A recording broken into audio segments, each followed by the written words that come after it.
I would like to take a moment before we get into today's main episode and to talk about my sponsor for the podcast. Podmatch is a new podcasting site dedicated to all podcasters. The platform helps hosts get connected with potential guests to appear on their show, as well as allow guests to find podcasts that will give them a chance to share their story. Podmatch offers many tools to help organize your page, from to-do lists to episode planning to potentially appearing on a leaderboard. Podmatch has it all. The best part, you have the potential to get paid. And who doesn't like to get paid from home? I like to. With an easy sign up, you can start connecting with podcasters and guests immediately. I have been a part of Podmatch since the beginning of May, and I have got to say that it was the best decision I've ever made because Podmatch helps your podcast grow. It helps you get connected with people that have very interesting, very compelling background stories that are just waiting for their story to be shared. So if you are a host or guest and would like to start building professional relationships, explore more opportunities, and have your story shared, I highly suggest that you sign up with Podmatch today by going to joinpodmatch.com/lethal venom to start expanding your network in seconds. I would like to give another huge thank you to Podmatch for sponsoring this episode. Now on to our main episode, and again, you can sign up at joinpodmatch.com/lethal venom to begin your podcasting journey today. Hello, everyone. Welcome to the Lethal Venom Podcast. It's a show where I talk about anything I want with the honest to God truth, no lies told. Today, I'm joined by Mr. Brandon Leibowitz. He helps small and medium-sized companies get ranked at the top of Google by using search engine optimization tactics and brings in traffic via social media, paid ads, and etc. So he's going to tell us a little bit about posting on social media and a little bit about the digital side and how to get sales on there today. So he's going to give some hacks and just tell some facts about it. So Brandon, thank you so much for joining us today. Thank you for having me on today. So if you could just tell me a little bit about yourself and what you do.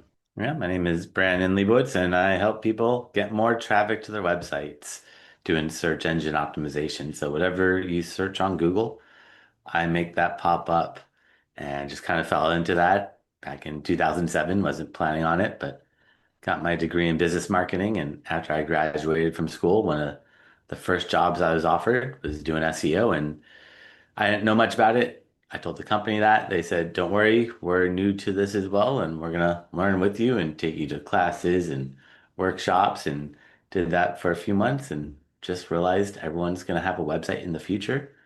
And SEO is a way to get free traffic, and who doesn't want free traffic? So over the years, I worked at different advertising agencies as a director of SEO, and before work and after work and on my lunch breaks, I'd work on my own company and eventually built that up to help people just tap into that free traffic from search engines and been doing that ever since. That's awesome. So I know a lot of people, and especially in this day and age, will probably love to have, especially these young content creators that are on TikTok and Instagram, they want to know how to get all these views. So I'm excited to have the conversation today, finally get some answers for them.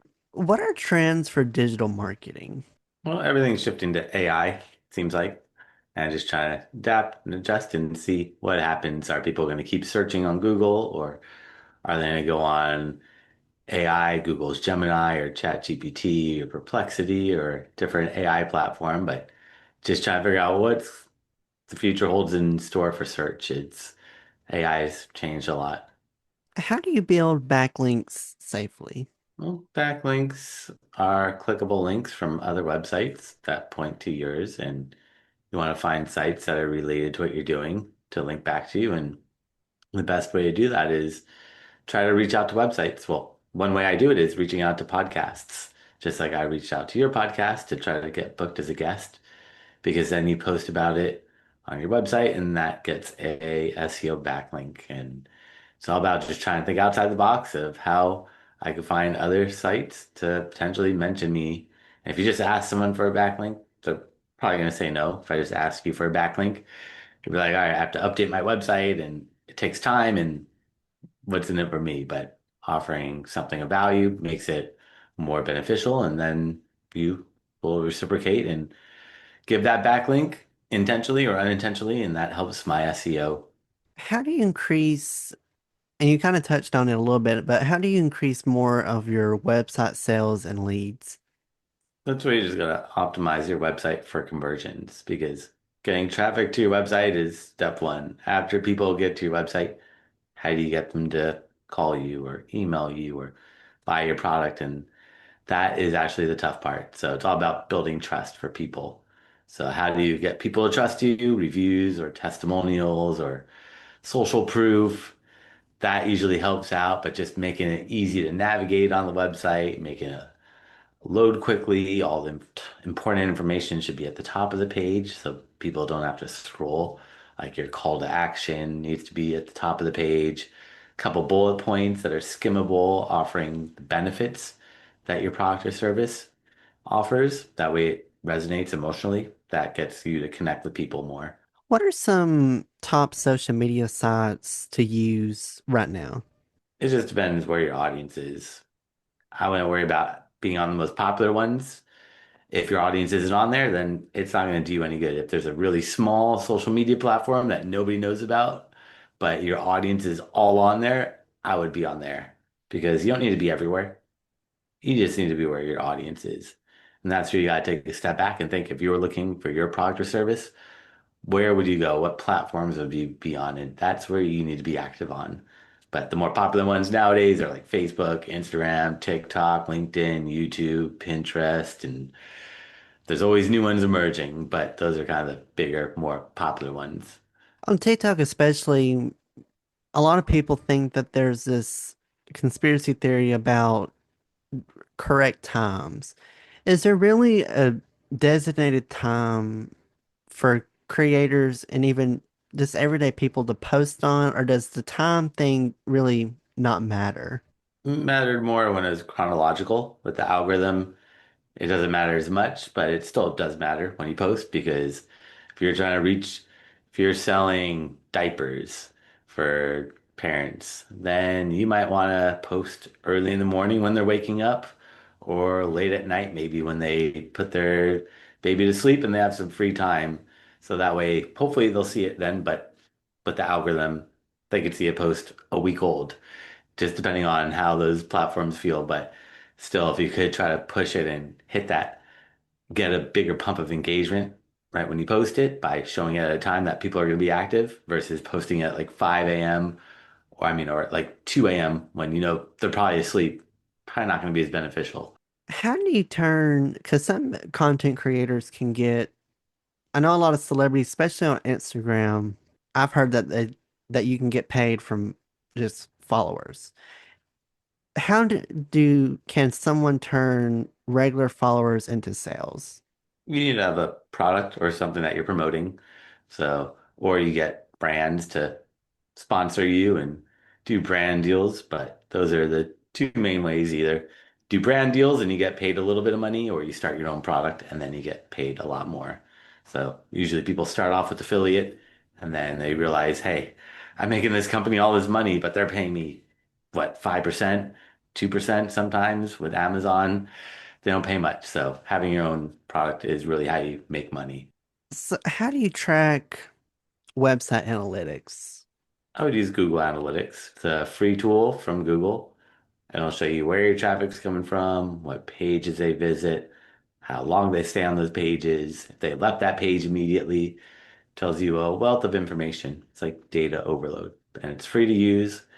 And I really recommend it to anybody that isn't using analytics or is using Shopify analytics or WordPress analytics. Those are good, but they don't tell you the full story. Facebook analytics, it's not going to tell you the full story. It's going to tell you a little bit of information, but it's not going to tell you what happens when people get to your website. Like you might be running ads on Facebook and you might be on 1,000 people to your website. If you're not getting any conversions, you might be like, what's going on? Facebook's not going to tell you what happens after they get to your website, which is the bounce rate. I mean, how many people came to your website and left immediately? And I've seen people that were running ads on Facebook where 99% of the people that came to their website left within a few seconds. And they're spending hundreds of dollars every day. And there's that money is just bleeding away because Facebook's getting them all this traffic, but they don't know what's happening. with that engagement. And that's where you can optimize against that and try to stop the bleeding of the bounce rate and try to figure out what's wrong with these ads. Is it the ad text, the imagery, the video? Is it the audience I'm targeting? Is it the landing page? Is it because I'm sending people to a mobile version of my website that doesn't look as good as the desktop version? It could be infinite things, and that's where you have to test. Facebook and Instagram, they're technically more of the main ones that it can help you boost a post and or picture. Are people really, is it a waste of money to have a post be promoted, even if it's just, especially on Instagram, if it's just like a beach trip and people want to get likes and views and comments on it, does wasting and paying for the promotion actually help, or is it really just a waste of money for maybe a few extra likes? Likes don't really do as much anymore because engagement is so low that shouldn't really focus on building likes or an audience on Facebook because 5 out of 100 people will ever see what you post organically without you having to boost. So you might as well just run Facebook ads. Facebook is really pay to play nowadays. Unfortunately, it's really tough to build an audience. And even if you do build an audience, which I've been able to build an audience on my own, I do SEO, but I also love skateboarding and made a page about skateboarding and grew that to about 52,000 followers right now on Facebook. But the engagement is just so low. Whereas on my Instagram page, I'm getting 10 times more engagement on those posts. We live in such a society where you really can't project what will take off and what will not. It just really depends. Some people could put really much heart and soul into a project and they can post, say on YouTube, they could post like this highly produced video that's like 20 minutes long that might get 100 views, where they could post like a minute unedited version of just nothing and that could like blow up and get hundreds and thousands of views. It'll trend and everything. So we live in such a digital age now where you can't really pinpoint what can go viral anymore and what will get attention, what will gain all this traction and everything. It's just even on TikTok, some videos will just blow up for just no reason. And even at later time, I've posted stuff from years and years ago and it gets traction like for 5 years later. It's just really weird to have the digital age is just weird. For Google and Facebook that run ads, how do people set up those kind of ads? What's the process for that like? It's different on whether you're e-commerce, selling products, or local business. There's lots of different ads you can run on Google. And that's where you have to set them all up and test out the different campaigns, see what works, push more money into that, pull money away from what's not working. Like maybe you're a plumber and you see that males 30 to 35, they're clicking on your ads and they're calling you.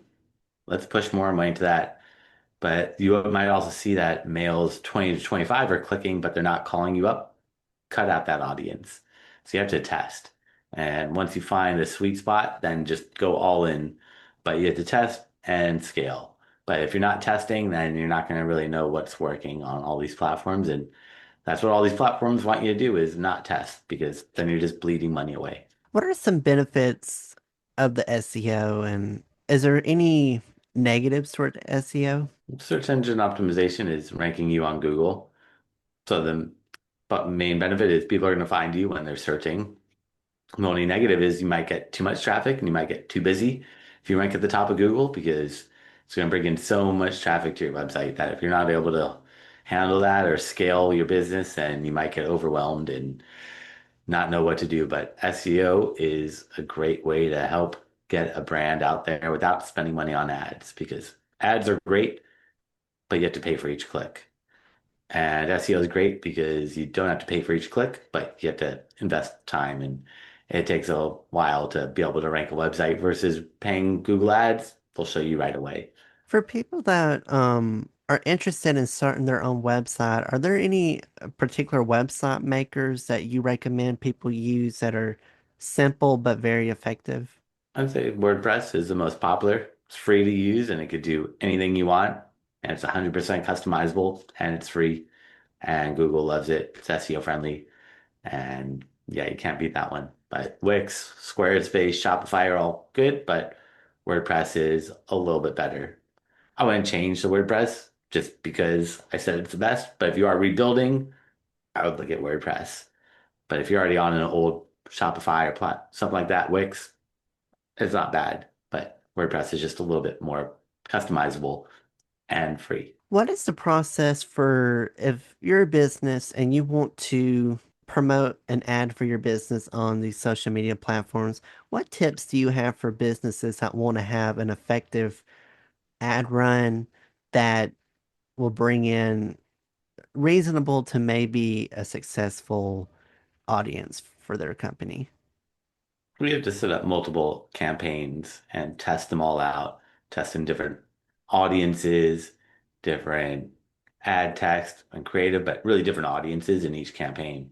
That we can see which audiences are working the best and custom tailor that content, that the imagery or the videos to that audience. Like I do SEO and I could just make a general SEO ad targeting business owners, which is good, but I could also make an ad that campaign is only targeting lawyers, and then I only target that audience, and then I could target those keywords, or I mean those audiences and those interests, and use imagery and videos related to lawyers and have a landing page related to lawyers and send it in there versus just sending them to my homepage because then it's more relevant, more targeted, and speaks more to that audience versus just a more general ad. It's good, but the more targeted, the better. That's why I create lots and lots of campaigns. I'm always testing. You mentioned earlier about the use of AI. Is AI do you see AI being a beneficial factor for, I would say, for this day and age for social media, or is AI going to be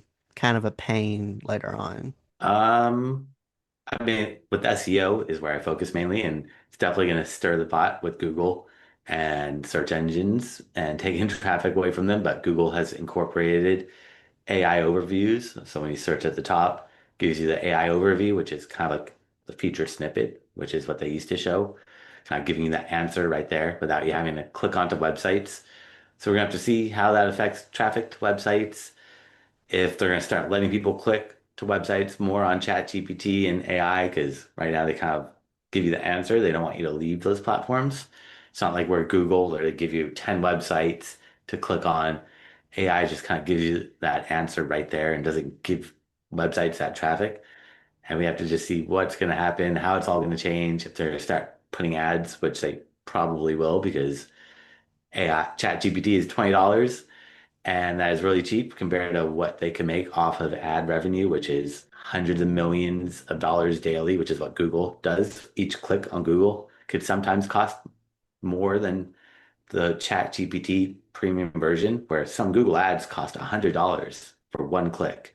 And those keywords are getting searched hundreds of times every minute.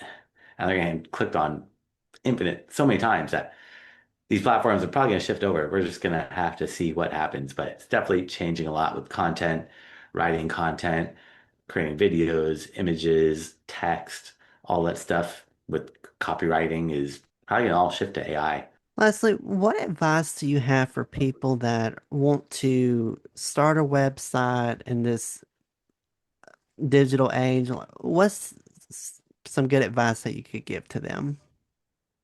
I'd say find something that you're passionate about and go for that. Just because somebody says this is a good niche to go for and it's going to get a lot of searches and there's low competition, but you're not passionate about it, it's going to be hard for you to kind of follow through and keep that website or social media platform active. So you gotta find what you really like. Like I do SEO, do digital marketing, and enjoy doing that. But my real true passion is skateboarding. So I made that skateboarding social media presence and built that up and have that as like a little side passion project. And that one really keeps me interested and engaged because it is really what I'm passionate about. But I love digital marketing and I'm passionate about that. So both of them work well, but finding what you like and just trying to build off that, I say is always going to be better than just jumping into something because you think it's going to be good in the long run. Like everyone's like, jump in this AI, it's going to be the future. But if you're just like, I don't want to deal with AI, I hate AI, don't go for it. Go for something that you're going to be more passionate about. And maybe it might have some AI incorporated in it, but don't make it the focus because you're not going to have that drive. And it all takes time sticking with everything. You can't just think something's going to go viral. Stuff does go viral, but even then, It doesn't mean you're going to go viral and stay going viral. You have to build all this stuff up and lay that foundation. And I've been doing it for 18 years, building this brand, building my company up, and still working on it all the time. So it's not something you just do once and done. You have to just keep sticking at it and just don't get discouraged if you don't get those immediate results or that immediate traction. It does take time, but if you stick with it long enough, it's going to break through. People are going to find it. You're going to build that audience, build that following, and you're just going to keep growing from there. For people that want to stay contacted with you, give you the floor, be able to promote websites or social media platforms that you have. So in case people want to continue looking into this and learn more about you, they can find you. So what are some platforms and social media sites that they can go to?